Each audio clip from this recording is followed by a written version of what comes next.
Allow me to begin today's review with an analogy. Imagine your favorite pizza from your favorite pizza shop. Now imagine you haven't eaten all week and you are extremely hungry. Then you somehow manage to scrape up enough money to order yourself said pizza.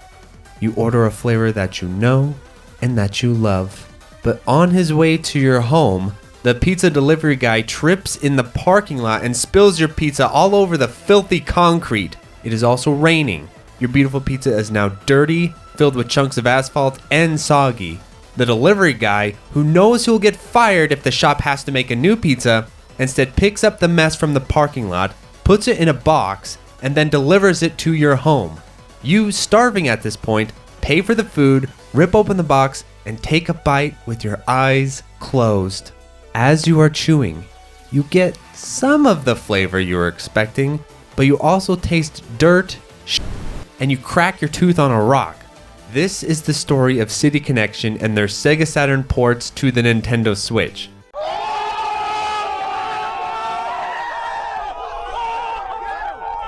As I've tried to make clear in previous reviews of ports, when I'm looking at a port, I'm not just evaluating the game as originally released. I'm looking at the condition in which the game is being delivered. Is it hot and crispy as intended, or has it been dropped and splattered on the concrete? And so in today's video, I will not be discussing BATSUGUN in itself, as I have a whole separate review all about BATSUGUN. Instead, I'm taking a look at the condition in which City Connection have delivered BATSUGUN, and how many rocks are stuck in the melted cheese. These days, the first thing that I look at when it comes to new ports are the options. What is this port offering outside of just playing the ROM, or in this case, just playing the ISO since it's a Sega Saturn game? One thing that I will give City Connection credit for is that they are slowly and steadily improving the options and features of their ports. Sort of. We have the basic screen rotation options that are needed in the game menu. They have kind of strange names, but if you scroll through them, they are all there. One interesting screen option is the scrolling screen option. I know this option comes from the Saturn port because there are a few Sega Saturn games, like Saturn Saga, that play with this idea of having the screen cropped and then your view scrolls along with your movement while the stage is also scrolling. It's a neat idea in theory, but in practice, I don't think it works very well because you can't see ahead at what is coming and your movement does feel strange. It could be fun to play around with though. Then we have the button config, which is nice, and I really appreciate the multiple auto-fire frequencies you can choose. I don't know if these are needed for BATSUGUN, but they are there if you really want them. There is an online leaderboard, which I think is a key addition to any modern shmup port. One bummer about the port though is that even though it has an online leaderboard, it does not have a replay system. On PC shmups, I don't think the replay systems are as big of a deal as your footage is pretty easy to capture with OBS and everything. And even on the PS4, it's less of a big deal because the PS4 has a fairly decent record function, though I think it only works in 720p, which is a bummer. But on the Switch, which has a really crappy built-in record function, and not being able to connect to a capture card all that often, especially if you're playing in handheld mode, I think a replay system is a very nice addition to any shmup ported to the Nintendo Switch, but sadly there are no replay options for this BATSUGUN port. Another interesting feature is the rewind feature, and I'm doing air quotes around the term rewind because that is not what the game is doing. If you are picturing some kind of Prince of Persia style moving backward mechanic, that would be cool, but I'm afraid to disappoint you. That's not how this function works. Instead, what it does is that it just automatically conducts some save states as you play and then spreads them out in an interval, so that as you're playing, you have these backup save states so that when you die, you can go to the rewind function and choose a save state from the recent past. And even though it isn't a true rewind function, at least in my eyes, it's actually a very cool feature and I like it quite a bit. And so I would actually like to see other shmups use this automatic save state system because it does save you a lot of headache in having to set up a bunch of manual save states. That being said though, let's talk about the manual save states or lack of them, because it turns out even though it has this nice rewind auto save state function, it only has, for reasons I will not understand, one save state slot. That is it. Only one. I don't even understand why they went with one. I do know they have this sort of janky stage select option, but as you'll see in the special version, which has 4 loops, this stage select function isn't all that useful. And also, it would be nice to have multiple save states within one stage without having to use the stage select function. I like stage select.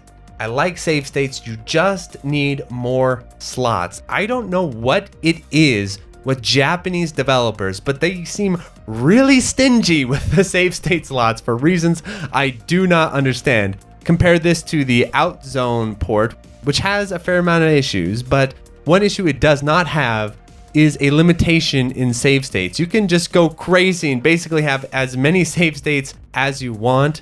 I feel like 1 is just way too limited. On a more positive note, a simple but really nice option is the ability to change your hitbox in the original BATSUGUN arcade mode over to the special version hitbox.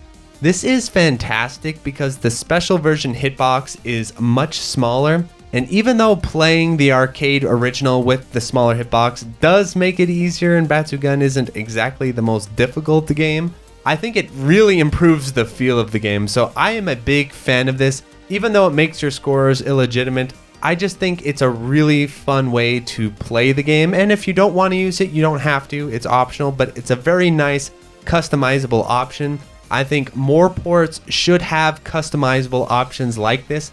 If I see another Gunbird port come out that does not have any option to alter or change the placement or size of the hitbox, I'm going to be mad, because there are a lot of older games, especially Gunbird, which would really benefit from this customizable option, at least in terms of the feel of the game. And then that, of course, brings us to the big selling point of the game, which is the boosted soundtrack. The boosted soundtrack does sound pretty cool. I do like it. I do think it has a nice, clean, clear sound to it.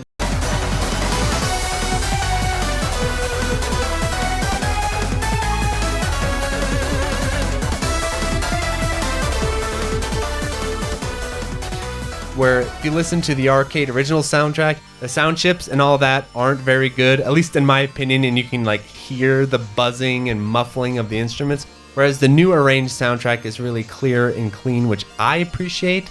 That being said though, City Connection missed an obvious detail, which is when you go into the sound options, there is no option to turn down the sound effects of the game.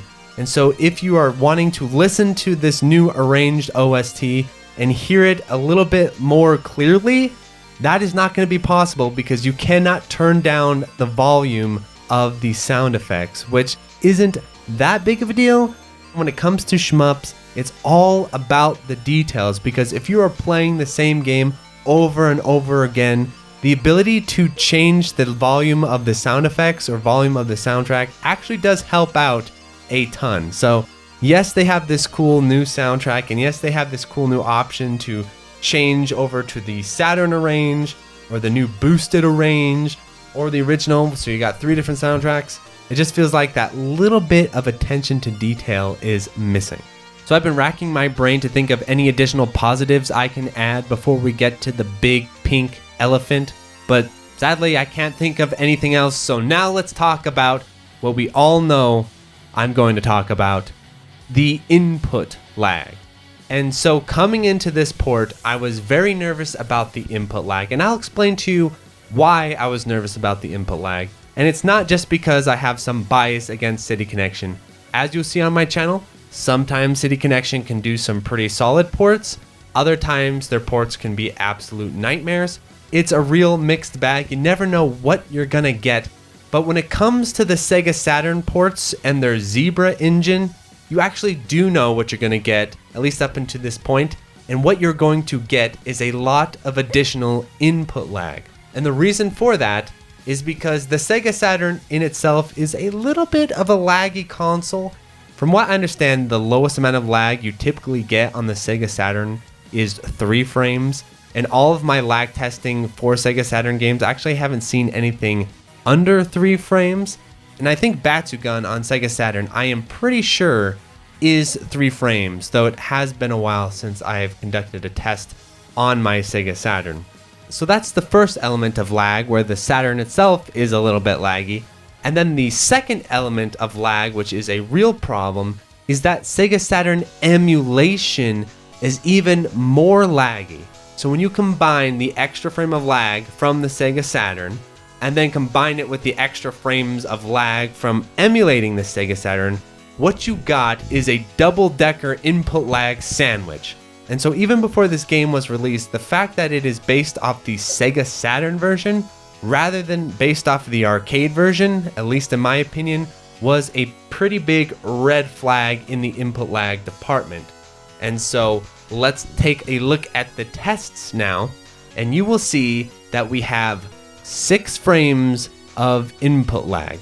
And what's great is that there's also been someone else on Twitter who has done some input lag readings, and he was also getting around 6 frames. There is a little bit of margin for error with these things, especially on the Switch, where it could be 5.5 frames, it could be 6.5 frames, but what I saw in my test was a pretty dang consistent 6 frames of lag. And I know what a lot of you are probably typing at this point, or at least some of you, which is, oh well, that's a big improvement, because the last time we saw these input lag tests of the Saturn port, the Cotton 2 port, the input lag was much higher, 11 frames. So we're getting down from 11 frames to 6 frames. What a big improvement. Let us not get trapped in the sand pit of low expectations, because yes, compared to 11 frames of lag, 6 frames of lag is much better. But compared to what we should be getting, which is around 3 frames of lag, either based off the Saturn version, or I would assume the arcade version is 2 frames, though I can't confirm that, but around 3 frames of lag, we are doubling the original amount of input lag. And with shmups, input lag is a very big problem. And so not only did I want to show you the input lag reading of this game in isolation, but I also wanted to show you some comparisons to give you a measuring stick to understand against. So then I went ahead on the same setup, on the same camera, on the same everything. I just swapped the games. I changed over to Esperade. Esperade came out at 4 frames of input lag, which I think is a bit much for M2. They usually don't hit 4 frames, they're usually under that, but on the Nintendo Switch, that port is coming out at 4 frames, which is on the little bit of laggy side, but still acceptable. And then we swap over to Radiant Silvergun by Livewire. And what's funny about Radiant Silvergun is that Silvergun is also a Sega Saturn game. However, Livewire, being the clever beavers that they are, decided to go with the Xbox 360 version to base their port off, because that's easier to work with. And lo and behold, the input lag for the Switch version of Radiant Silvergun is 4 frames, which matches the input lag of the Xbox 360 version. And then we go ahead and test the input lag of Mushihime-sama on Nintendo Switch, and that turns out to be 3 frames. So yes, hitting 3 frames is possible. And to just really bring this home, I went ahead and I fired up RetroArch on my Nintendo Switch. So this is again on the Switch, on the same setup. And then I fired up the arcade version of BATSUGUN on my Switch.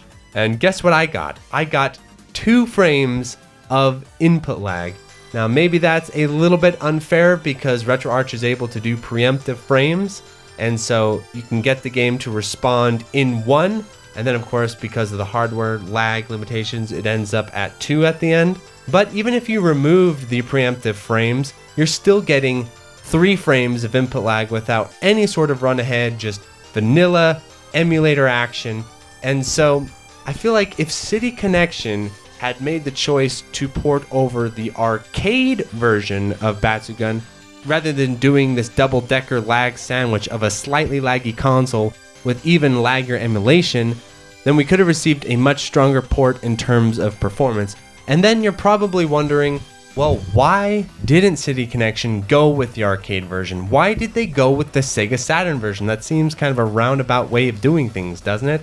Well, my theory on this, which I think is a pretty solid idea, is that it is actually much easier to port the Sega Saturn version, because they've already developed this Zebra engine for their other Sega Saturn ports. Then just plugging in BATSUGUN into this engine and tweaking it here and there is going to be a much simpler and lower cost process, even though the end result will be a lot laggier performance wise. We kind of have a sunk cost situation going on with City Connection, where because they've probably already spent a bunch of time and money on this Zebra engine, they just have to keep trying to use it with a lot of these ports.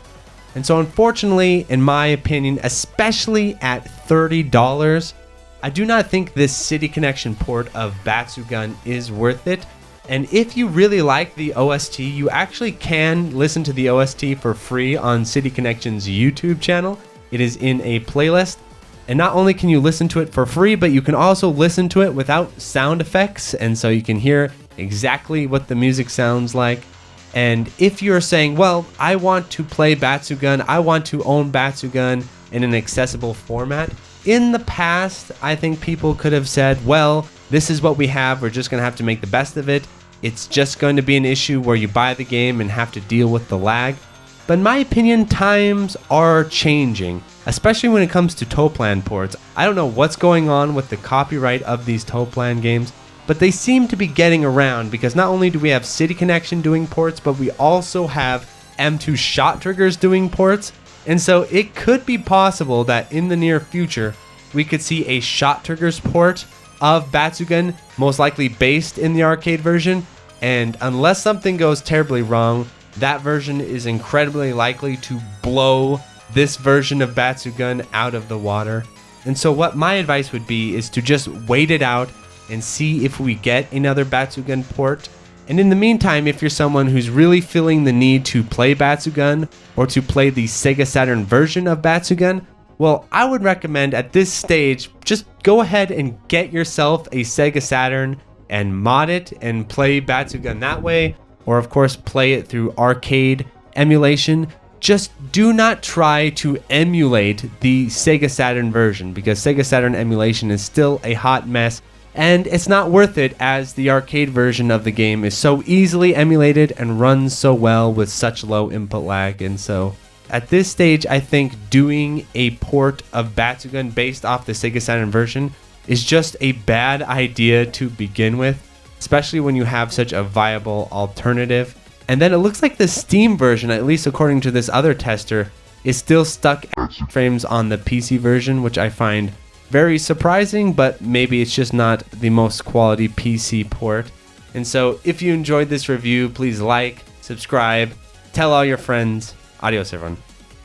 So thank you to the $5 patrons, 100, accepting Panda, Admiral Coconut, Anhold, Alexander Pfeiffer, Dingo, Anthony A, Arcade Hell, Arrow Viper, Beam Pit, Bo, Ben, Beetle Dames, Bog Hog, Brian Shiver, Chase Palumbo, Chattel Maltese, Chris Yusufovich, Chronic Burnout 3, Clara Cliff, Climby Coyote, Toast, Color Boy, Cooksand 666, Cook Some Soup, Corey Mark, Des Audio, Dan Chi, Darren Griffin, Dave Hansen, David Crespo, Delta Tango 6, Disco Stas Leia, DJ 420 Praise It, Fantaside, FCK, Frames Per Human, Francisco, Full Set, Retro Shmupper, Hausu, Jake Ryan, JLab, JBRPG, John Kelly, Game Boy Guru, K, K2, Khalil Reedy, Contain, Craze the Boys, K-Horse, Low Casting, Malaise, Matt O'Leary, Maz, Megadeth 859, Minang, Macklin, Michael McCord, Michelle Y, Queen Charlene, Nathaniel Davis, Neon Dagger Games, Oakla Googles, Philip Mason, Rattlecat, Raul, Real Scheme, Riff Mason, Rolf015, Scanline City, Seesaw FW, Shmup Junkie, Zero Pong, Steve Fiction, Story and Soil,